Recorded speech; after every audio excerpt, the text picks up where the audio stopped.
Olá pessoal, bem-vindos à nossa sétima e última parte da revisão, da super revisão aí do conteúdo da disciplina de pesquisa operacional para que vocês façam uma boa avaliação final.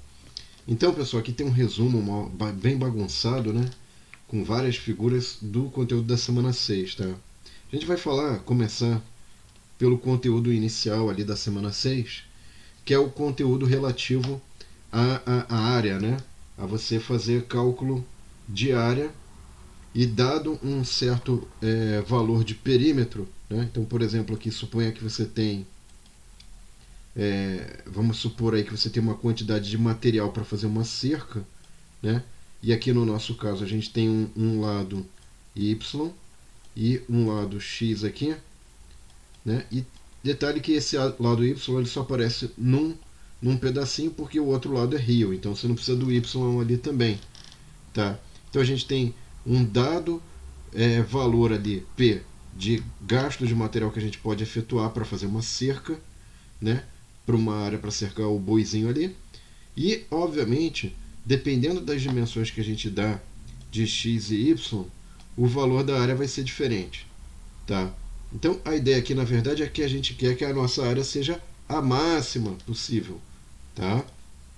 Então, a ideia aqui desse problema é: eu te dou uma quantidade de material para fazer a cerca, um certo perímetro, nessas condições que estão dadas aqui, tá?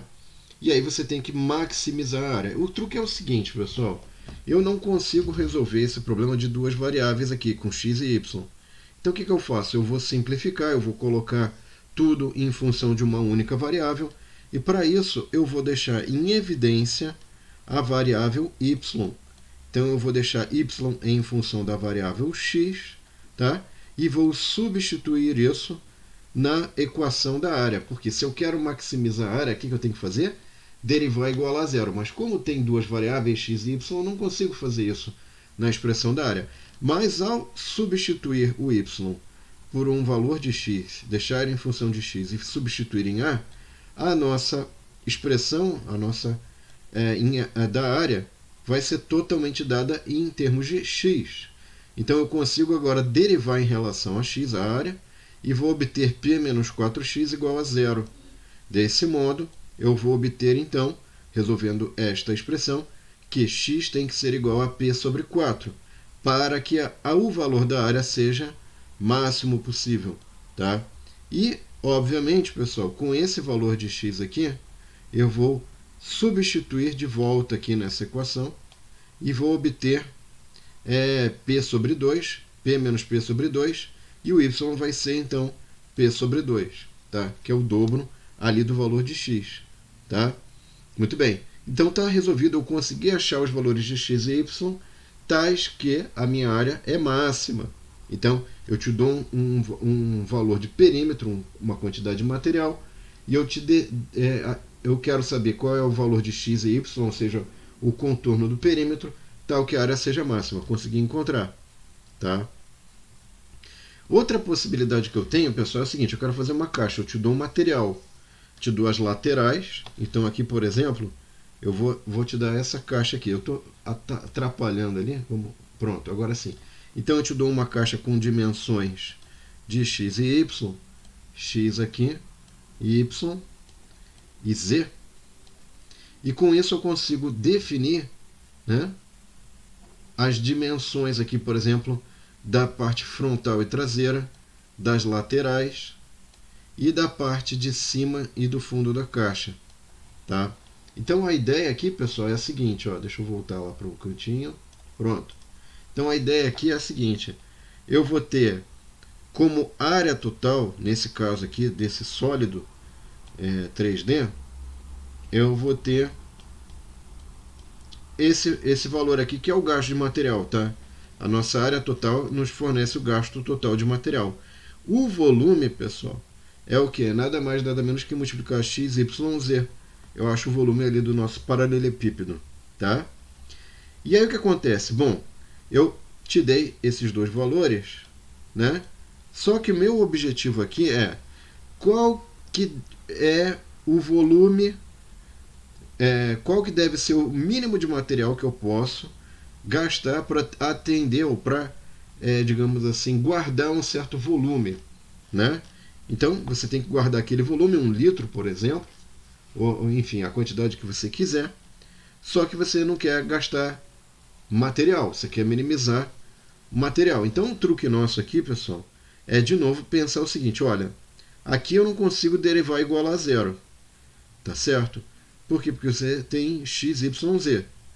Tá, então o que você pode fazer? Primeira coisa interessante é isolar o y, para que ele fique em função de z e x. Tá legal?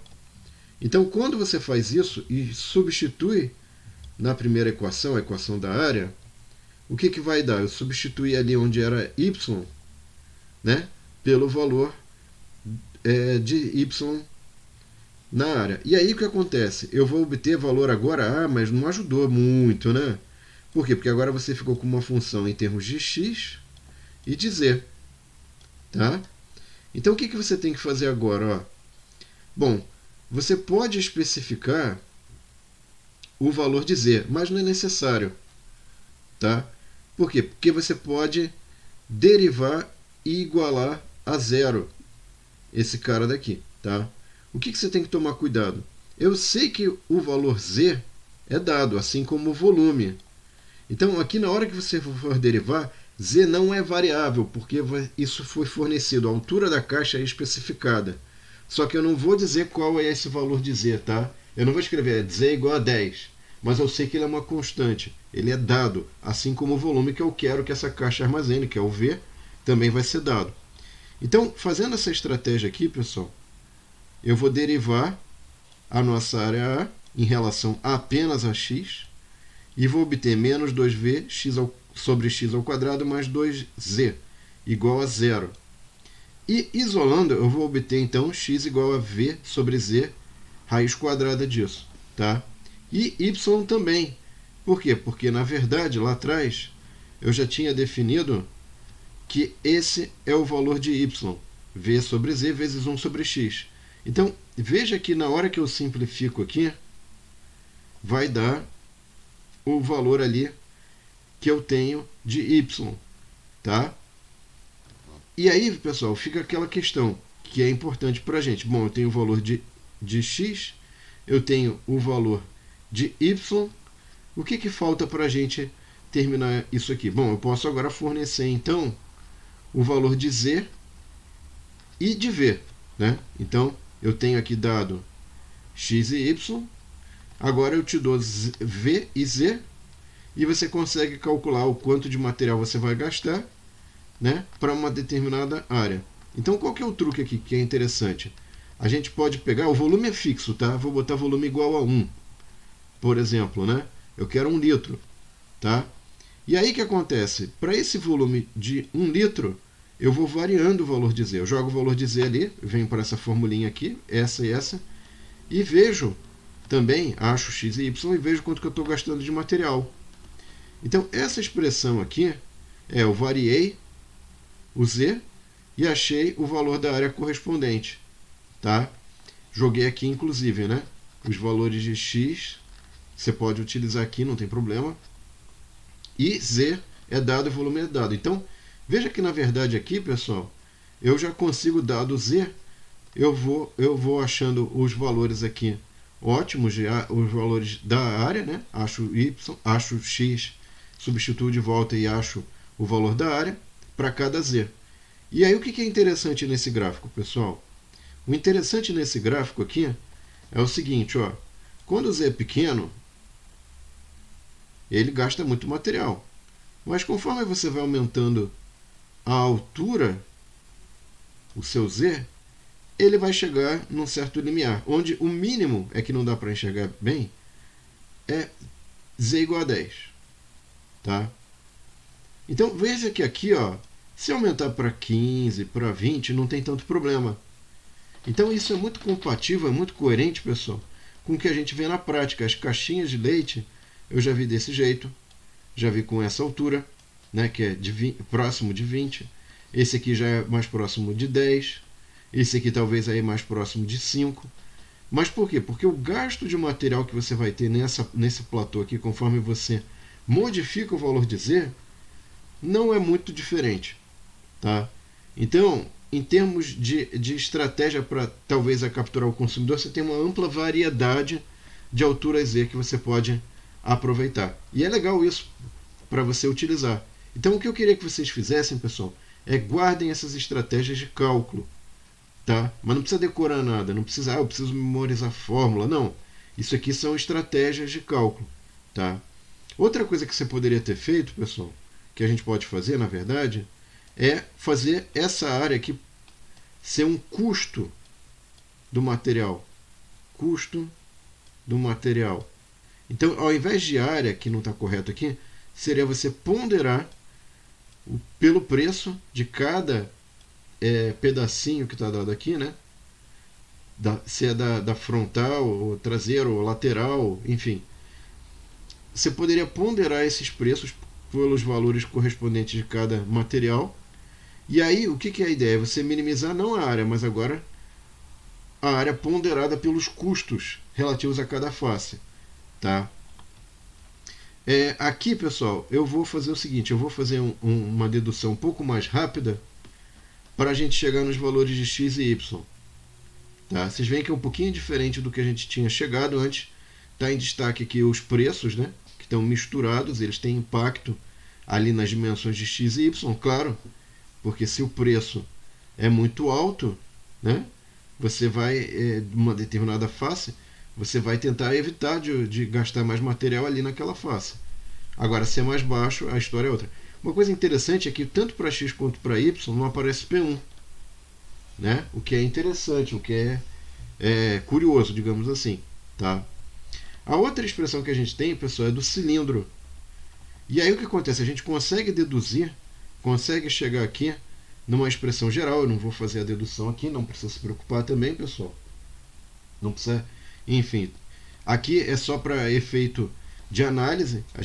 Eu não vou cobrar a análise do cilindro na avaliação final.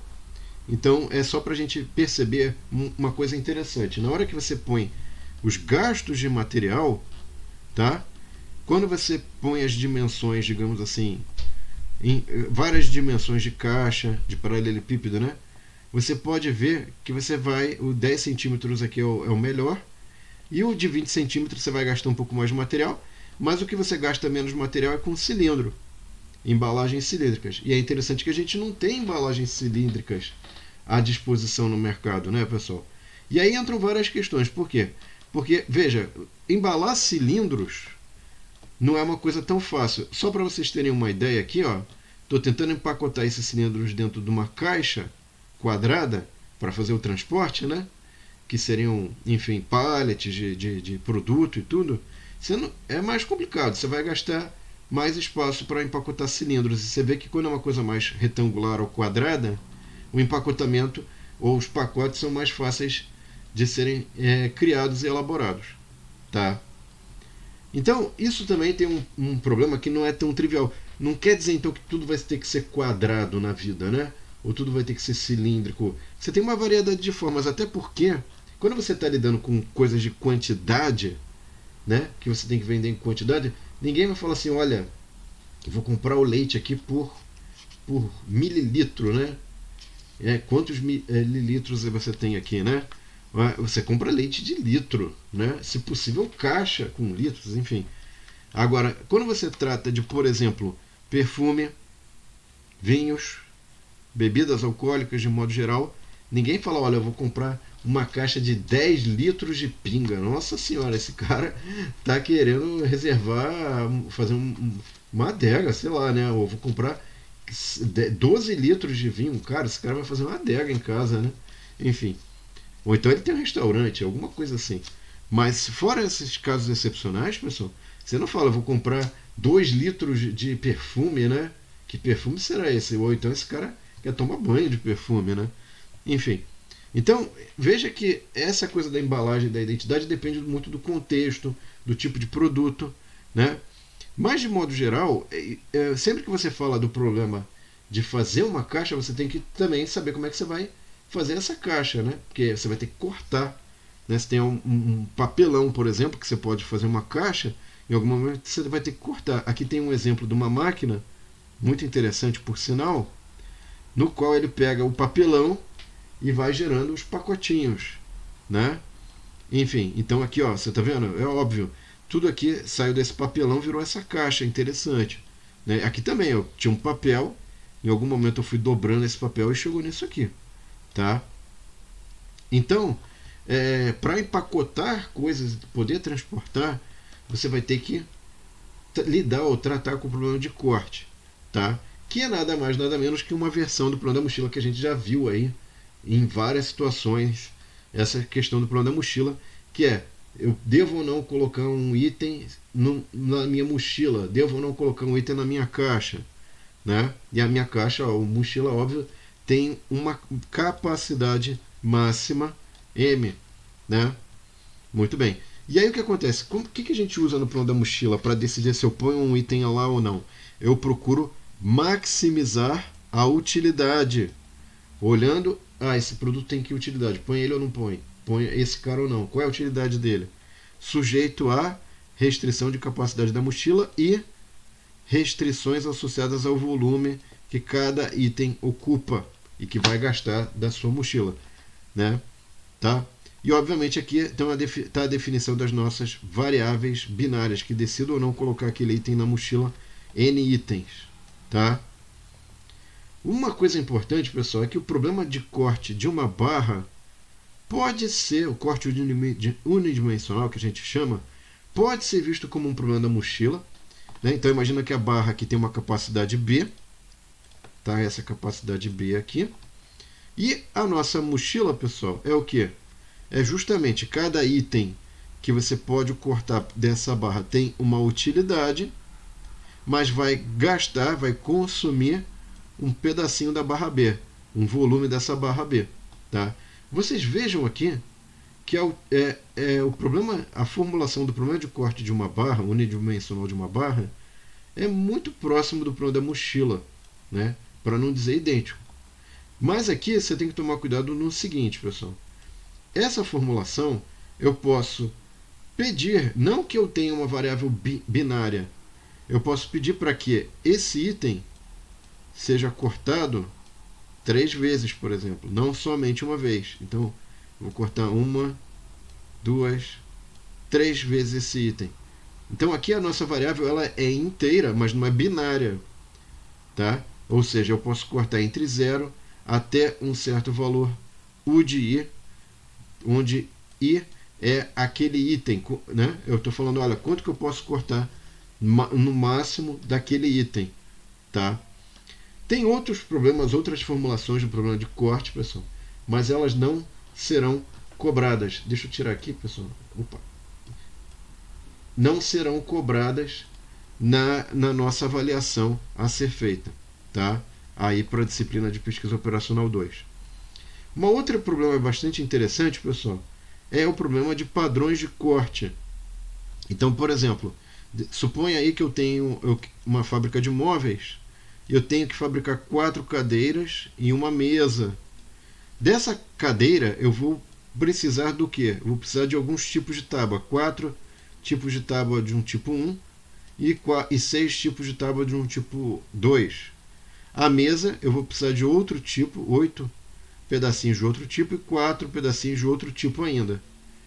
E aí nesse caso, pessoal, eu forneço para você essa demanda de itens que você precisa fabricar para mim. 4 do tipo 1, 6 do tipo 2, por exemplo, e 8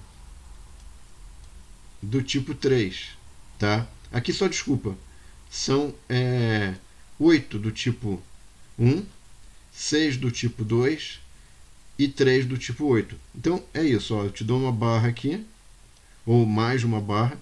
Como é que você vai, a partir dessa barra padrão, fazer os cortes, né, para atender essa demanda? Então, qual que é a ideia nossa, pessoal? Bom, eu vou fazer o seguinte, eu vou fornecer para você padrões de corte. O primeiro padrão de corte é esse aqui, ó, tá? 30, 30, 30, 30. Então, como é que eu represento esse padrão de corte? Eu vou ter um vetorzinho A, em que o primeiro elemento do vetor indica quantas vezes o item 1 é obtido com esse padrão de corte. Depois eu tenho um segundo padrão, pessoal, que é 4242, é o segundo item sendo fabricado, mas tem uma perdazinha, sobra um pedacinho da barra.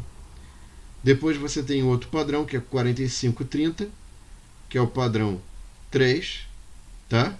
E a perda aqui é 30.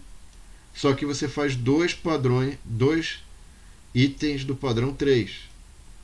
Desculpa, duas vezes item 3 para esse padrão 3.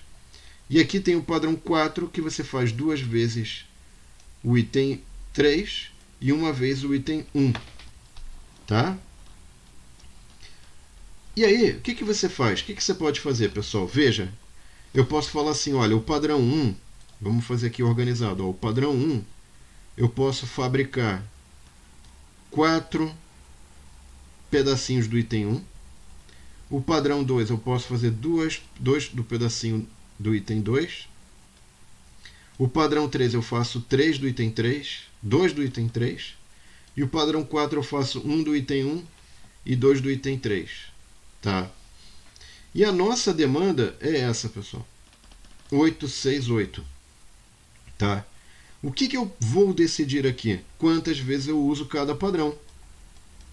Então, a minha variável de decisão não é como é que eu vou cortar cada item, e sim quantas vezes eu vou usar cada padrão, e a partir do padrão eu derivo quantos itens, do item 1 eu estou fabricando, itens do tipo 1 eu fabrico. Tá? Então, esse é o nosso truque para a gente conseguir resolver esse problema complicado. Quando você tem uma barra e você tem que definir quantos itens você pode criar a partir dos padrões. E aí, pessoal, o que você deseja? Qual que é a nossa função objetivo? É minimizar perdas. Então, por exemplo, se eu usar o padrão 1, vamos dar uma olhadinha nisso, né? Se eu usar o padrão 1, eu tenho 0 perdas. Se eu usar o padrão 2, eu tenho 36 de perda. Aqui, ó, 36 de perda. Se eu usar o padrão 3, eu tenho 30 de perda. E se eu usar o padrão 4, eu tenho 0 de perda também.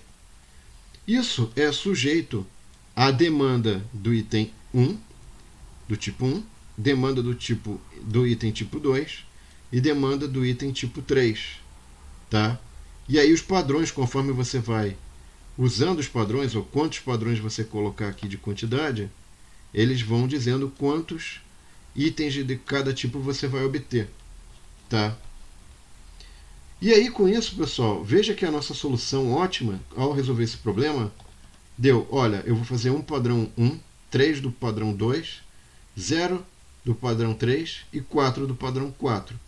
E a gente consegue, então, de fato, gerar um número de itens que atende à demanda. Aqui, por exemplo, deu 1.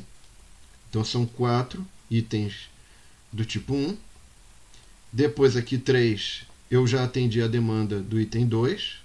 6, né? Aqui é 0, então esse não conta. E aqui 4, pessoal, com 4, aqui vai ficar 4 mais 4. Atendi a demanda de itens do tipo 1. E aqui, 4 vezes 2 deu 8. Atendi a demanda de itens do tipo 3. Eu não precisei fazer esse aqui que só fazia itens 3. Tá? Mas aí teria perda. Bom, pessoal, com isso a gente finaliza a nossa mega revisão da disciplina de Pesquisa Operacional 2. Se você teve dúvidas, sugiro olhar as aulas de cada semana. Isso aqui foi para te dar uma visão geral. E nessa visão geral, ver se você está com alguma coisa que você não entende bem, se você precisa revisar algum ponto. Mas se você conseguiu entender bem, se você está conseguindo dominar bem a linguagem, os símbolos, a interpretação de respostas, eu acredito muito que você vai conseguir ser bem sucedido na avaliação final dessa disciplina. Então, truques. Saber ler resposta dada, saber interpretar as equações, saber criar equações e dizer por que aquela equação está certa, está errada. Lembre-se do que eu dei lá de dica no primeiro vídeo dessa série. Então, muito obrigado, boa sorte para você e desejo para vocês uma boa avaliação final, pessoal. Tchau!